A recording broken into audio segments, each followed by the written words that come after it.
The first and most straightforward step in graphing a parabola is to determine whether it is concave up or concave down. We should use the formula ax squared to do this.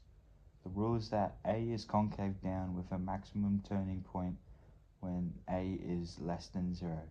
If A is concave up with a minimum turning point, that means A is greater than 0. Now, in this equation, A is equal to 3, meaning our parabola is concave up with a minimum turning point. This is called reflection. Because it is closer to 0, A, which is 3, also indicates that the parabola will be wider. If A gets more further away from 0, the parabola will become more narrow. This is called dilation. But where would we position our parabola? Well, returning to ax squared plus c determines how high or low the parabola will be shifted. Since c equals 4, the parabola will be moved 4 units up from the origin. This is called translation. Since x equals 0, y would equal 4.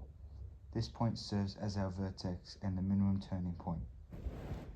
We can now create our table using the x values -3, -2, -1, 0, 1, 2, and 3.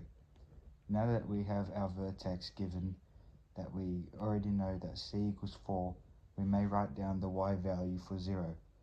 The rest is pretty straightforward since we can substitute it. Because it is symmetrical, the y value on the left side will match those on the right. We can now easily graph it by moving up to the answers, to the y values, and across the x-axis. In order to draw the curve, we will plot our point by crossing them exactly and then joining them. The last step is to label the parabola that we have now obtained. We can therefore conclude that we have sketched out y equals 3x squared plus 4, and our vertex is at 0, 4, with a minimum turning point. To graph our exponential equation, we need to find our values to plot onto our graph. So we refer to our table of values that we can use for our graph. We need to use the points to help us identify some important features of the graph. What is the y-intercept, and is the slope of the graph positive or negative?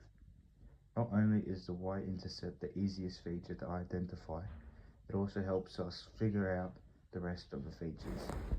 To find the y-axis, we need to evaluate the function at y equals 0.